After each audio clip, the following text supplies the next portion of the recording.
नमस्कार, बहुत स्वागत है आपका INS 24/7 में। मैं हूं आपके साथ नदीम अहमद। वक्त हो चला है 36 शहर 36 खबर की। तो चलिए बुलेटिन की शुरुआत करते हैं। छत्तीसगढ़ अपनी स्थापना का 25वां वर्ष मना रहा है। इस मौके को यादगार बनाने के लिए प्रधानमंत्री मोदी राज्योत्सव के अवसर पर छत्तीसगढ़ में होंगे और कार्यक्रम में शामिल होंगे। इसके अलावा 1 नवंबर को नई विधानसभा का उद्घाटन करेंगे।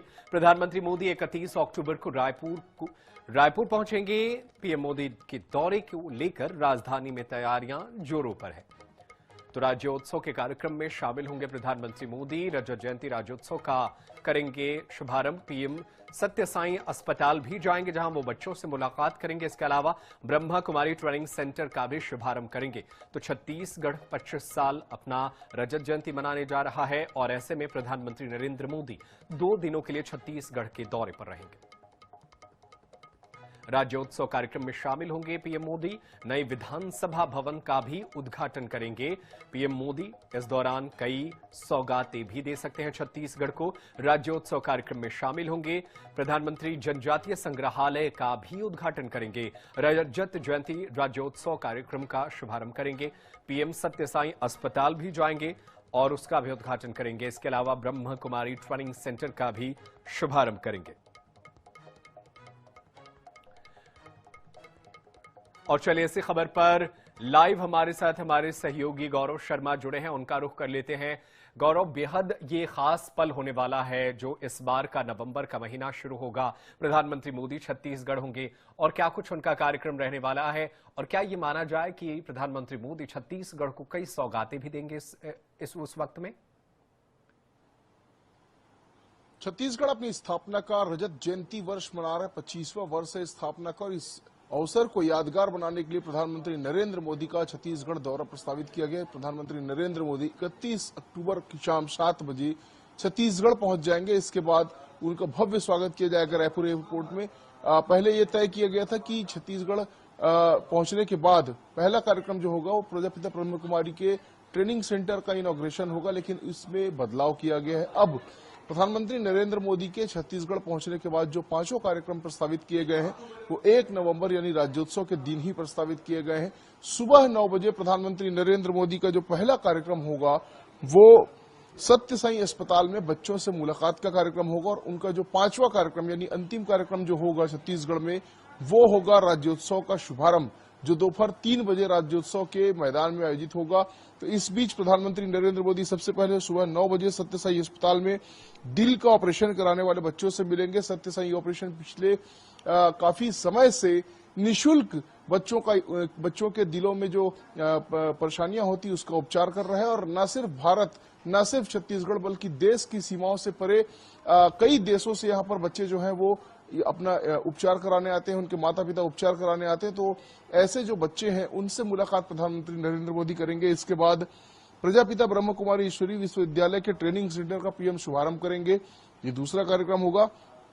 छत्तीसगढ़ की जनता के लिए एक बड़ी सौगात छत्तीसगढ़ विधानसभा के नए भवन के रूप में भी होगी। जो तीसरे कार्यक्रम के तहत प्रधानमंत्री नरेंद्र मोदी छत्तीसगढ़ विधानसभा के नए भवन का शुभारंभ करेंगे, जो बेहद विस्तृत आकार में उनका निर्माण किया गया। 52 एकड़ क्षेत्रफल में इस भवन का निर्माण किया गया। 3 विंग में ये भवन बनाया गया है, जहां पर 200 से अधिक विधायकों के बैठने की सुविधा है। 24 मंत्रियों के कामकाज के लिए कक्ष बनाए गए हैं।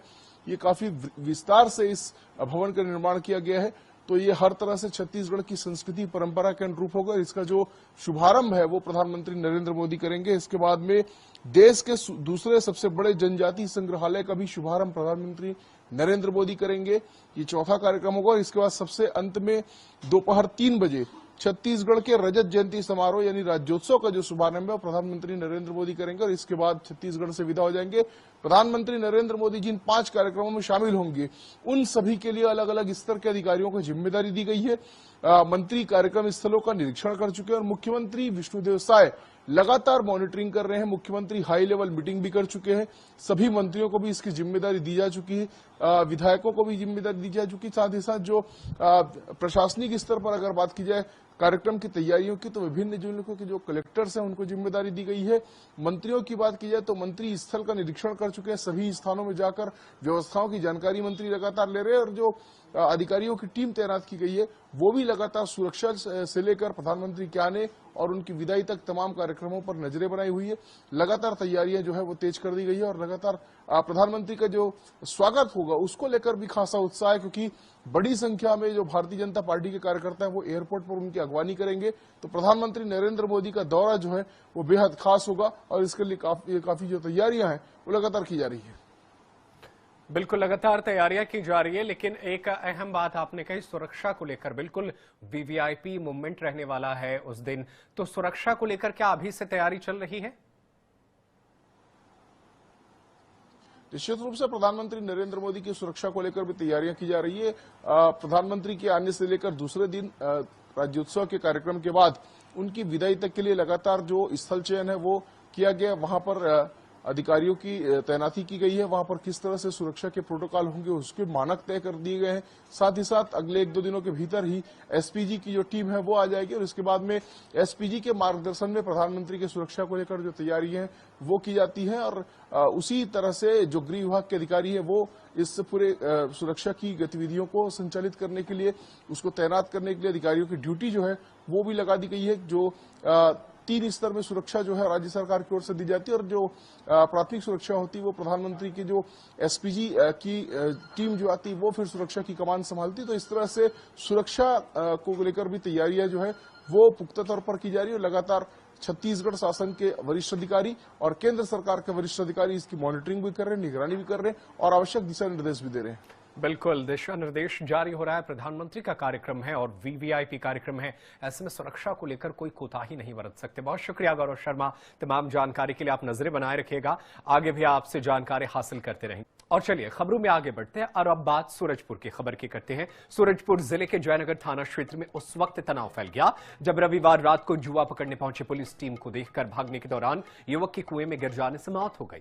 घटना से आक्रोशित ग्रामीणों ने थाने का घेराव किया और जमकर हंगामा किया। थाने में पत्थरबाजी और आगजनी की गई, जिसमें कई पुलिसकर्मी घायल हो गए। स्थिति को नियंत्रित करने के लिए पुलिस ने हल्का बल प्रयोग किया।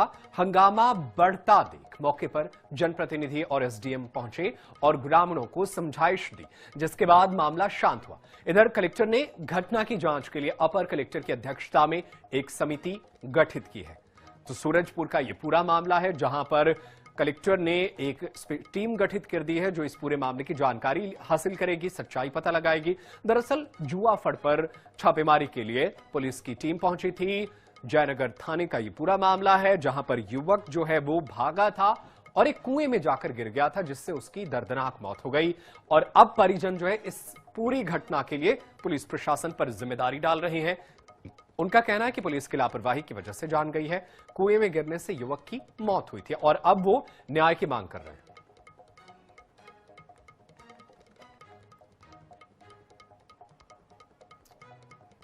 और चलिए इसी खबर पर ज्यादा जानकारी के लिए हम अपने सहयोगी का रुख कर लेते हैं। हमारे साथ सूरजपुर से हमारे सहयोगी नौशाद अहमद हमारे साथ जुड़े हुए हैं। नौशाद, क्या है ये पूरा मामला और पुलिस जो है जिस तरीके से उस पर गंभीर आरोप लग रहे हैं वो किस तरीके से इसकी जांच प्रक्रिया को आगे बढ़ा रही है? हमारे दर्शकों को विस्तार से बताइए।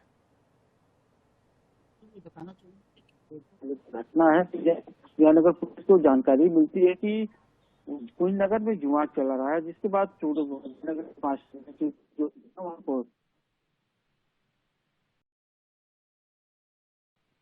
भागने लगता है। उसी दौरान कुएं में गिर जाता है, जिसके बाद उसकी मौत हो जाती है। मौत होने के बाद जब ग्रामीणों को इसकी जानकारी मिलती है, परिजनों को इसकी जानकारी लगती है, तो उनका ये कहना है कि जब वो दौड़ रहा था पुलिस को जानकारी रहा कि वो वहाँ पे कुआं में गिरा। उसके बाद पुलिस ने ना उसको निकालने की कोशिश किया, ना किसी परिजन या किसी वहाँ गाँव के किसी लोगों को बताया।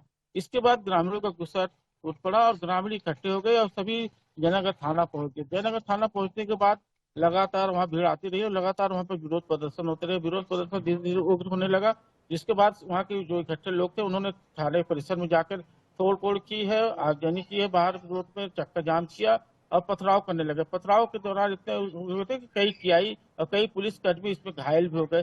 जिसके बाद लास्ट में कई घंटों के प्रदर्शन को देखते देखते जब पुलिस ने हल्का बल प्रयोग किया, हल्का बल प्रयोग करने के बाद वहां से लोग वहां से भागे, इधर उधर हो गए। लेकिन जो पुलिस के लिए एक बड़ी चुनौती थी कि जो कुएं में लाश था उसको निकालना था। सुबह जैसे हुआ पुलिस के आला अधिकारी परिजनों के साथ बैठकर और उनको समझाई देने की कोशिश की कि अब किसी तरह का कोई बवाल नहीं, जैसा आप चाहेगा वैसा हम जांच करें। लेकिन जो पब्लिक है और जो परिजन है, शव को निकालते हैं और फिर थाने के सामने लाते हैं और उसके बाद फिर से चक्कर जाम करके दोषी पुलिस कर्मियों पर कार्रवाई की मांग करने लगते हैं। लगातार इस घटना के बाद चाहे वो कांग्रेस के पूरे विधायक हों, जिला अध्यक्ष हों और चाहे वो मंत्री प्रतिनिधि ठाकुर रजवाड़े हों, सब वहां पहुंचते हैं, लोगों को समझाने की कोशिश करते हैं, लेकिन तब भी लोग नारेबाजी करते रहते हैं। उनका साफ तौर पर कहना है कि पुलिस कर्मियों पर कार्रवाई होनी चाहिए। कुल मिलाकर कुछ देर के आंदोलन के बाद जब एसडीएम शिवानी जायसवाल वहां पहुंचते हैं और जनप्रतिनिधियों को समझाइश के बाद घर वाले मान जाते हैं और उनका जो भी मांग था उसको मांग को पूरा करने की बात एसडीएम द्वारा की जाती है कि हम उनकी मांगों को गंभीरता से लेंगे और हम कलेक्टर ने एक जांच टीम बनाने की बात भी की है। जब उसके बाद फिर शव का अंतिम संस्कार किया जाता है। लेकिन मैं बताना चाहिए इसी मामले को आगे बढ़ाते हुए जो सूरजपुर के कलेक्टर हैं उन्होंने एक जांच टीम दल बनाया भी है, जिसमें अपर कलेक्टर के नेतृत्व में इसको जांच टीम बनाया गया और जल्द इसकी रिपोर्ट में जो भी रिपोर्ट में मामला आते हैं जांच करने के बाद सौंपने की बात कही गई है। वहीं एसडी जो अधिकारी है उसमें कहना है कि इसमें हम अगर दोषी कोई भी पाए जाते हैं उस पर कार्रवाई की जाएगी। वहीं बिल्कुल बिल्कुल, जो भी दोषी होगा उस पर कार्रवाई की जाएगी। प्रशासन ने आश्वासन तो दिया है, लेकिन देखना होगा कि कब तक आरोपियों पर कार्रवाई होती है, क्योंकि परिवार को तो इंसाफ चाहिए। ऐसे में पुलिस प्रशासन की कार्रवाई पर देखना होगा कब तक आगे एक्शन होता है। बहुत शुक्रिया तमाम जानकारी के लिए। और चलिए खबरों में आगे बढ़ते हैं। उधर सीपत थाना के टॉयलेट में प्रधानमंत्री मोदी और सीएम साई के फ्लैक्स मामले पर एसपी ने एक्शन लिया है।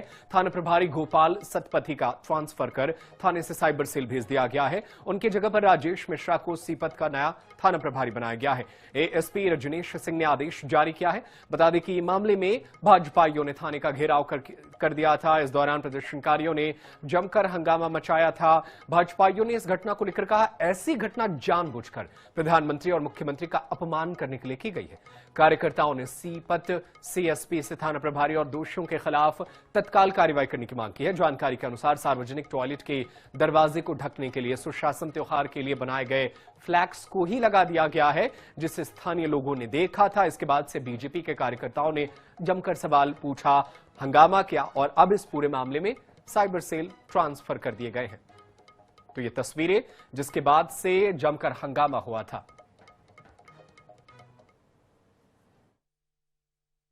सीपत थाना क्षेत्र के अंतर्गत जो उनके परिसर है उसमें जो सार्वजनिक टॉयलेट है, लेटरिंग और बाथरूम, उसमें हमारे आदरणीय देश के यशस्वी प्रधानमंत्री और विश्व के सर्वमान्य नेता प्रधानमंत्री नरेंद्र मोदी जी की फोटो है और हमारे राज्य के मुखिया सम्माननीय विष्णुदेव साय जी के फोटो है और छत्तीसगढ़ शासन का उसमें लोगो भी लगा हुआ है। वह फ्लेक्स जो है सुशासन त्योहार के कार्यक्रमों में लगाया जाता था, उसको सार्वजनिक बाथरूम के में पर्दे या दरवाजे के रूप में उपयोग किया जा रहा है। तो सुना आपने, इसे फ्लैक्स को लेकर के विरोध प्रदर्शन किया गया और इस पूरे मामले में एसएसपी रजनीश सिंह ने अब आदेश जारी कर दिया है। सीपत थाने विवाद में एक्शन देखने को मिला है। थाना प्रभारी गोपाल सतपथी का ट्रांसफर कर दिया गया है। ये वही फ्लैक्स की तस्वीर है और यही वो फ्लैक्स बोर्ड की पोस्टर्स हैं जिसको सार्वजनिक शौचालय में लगाया गया था, जिसके बाद से बीजेपी के कार्यकर्ताओं ने विरोध प्रदर्शन किया और अब जो है इस पूरे मामले में एक्शन हुआ है। थाना प्रभारी को ट्रांसफर कर दिया गया है।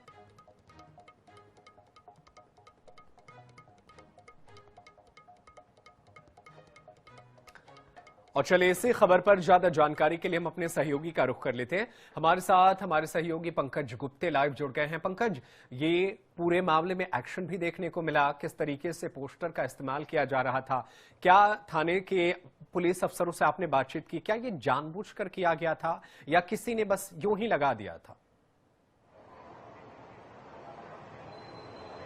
देखिए, मैं आपको बताना चाहता हूं, जिस तरीके से अगर भाजपा की सरकार है, अगर भाजपा ही थाने में जाकर के हंगामा कर रहे हैं और थाना परिसर के अंदर में जिस तरीके से लगा है पोस्टर, तो कहीं न कहीं माना जा सकता है कि वहां पर या तो जानबूझ के किया गया हो या फिर अनजाने में किया गया हो। लेकिन मामला काफी गंभीर है, क्योंकि देश के प्रधानमंत्री की बात है और राज्य के मुख्यमंत्री की बात है कि उनका पोस्टर जो थाना परिसर के अंदर जो लगा है, टॉयलेट में जहां पर दरवाजा है वहां पर लगा दिया गया।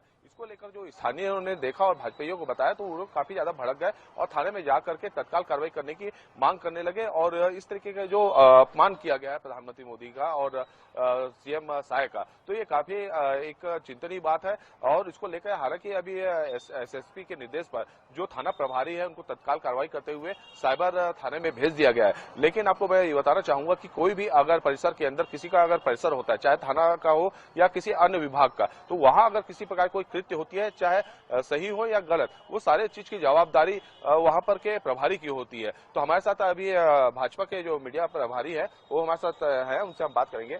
सर, ये बताएंगे क्या मामला था, किस तरीके से आप लोग जानकारी मिली? कुछ दिवस पहले सूचना मिली हमारे कार्यकर्ताओं को कि सीपत थाना के शौचालय में प्रधानमंत्री नरेंद्र मोदी जी, माननीय मुख्यमंत्री विष्णुदेव साय जी और छत्तीसगढ़ शासन का लोगो लगा हुआ एक बैनर शौचालय के पर्दा का काम कर रहा है।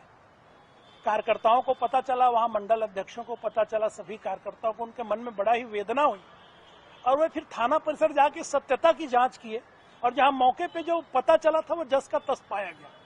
एक बात सामने और आई है जो हमने सुना है कि वहां पर के विधायक थे, भाजपा के वरिष्ठ नेता बद्रीधर दीवान, जिन्होंने भूमि पूजा किया था उस थाने का, वो भी शिलालेख गायब है। जी, सन 97-98 में नया भवन, थाने भवन का लोकार्पण हुआ था। उस समय के निवर्तमान विधायक थे सम्मानीय बद्रीधर दीवान जी और बिलासपुर आईजी उस समय मोदी जी थे, उन्होंने लोकार्पण किया था। उसका शिलालेख वहां पे लगा था और उसको भी लापरवाही पूर्वक निकाल के जी और बिल्कुल वो भी बिल्कुल, ऐसी ये जगह पे तस्वीरें जो है हम दिखा रहे हैं, विरोध भी दिखा रहे हैं, बीजेपी के कार्यकर्ता जो है वो विरोध कर रहे हैं। बिल्कुल पंकज, तमाम तस्वीरें भी पहुंचा रहे हैं, उनकी बातों को भी हमने सुनाया, लेकिन अब जो है एक्शन हो चुका है। बहुत शुक्रिया पंकज गुप्ते, तमाम जानकारी के लिए। आप नजरें बनाए रखिएगा, आगे भी आपसे जानकारी हासिल करते रहेंगे। तो एसएसपी रजनीश सिंह ने आदेश जारी कर दिया है और सीपत थाना प्रभारी पर एक्शन हो गया है, उनका ट्रांसफर कर दिया गया है। तो फिलहाल मेरे साथ 36 शहर 36 खबर में आज के लिए इतना ही, लेकिन देश दुनिया की खबरें लगातार जारी है। आप कहीं मत जाइए, देखते रहिए INS 24/7। धन्यवाद।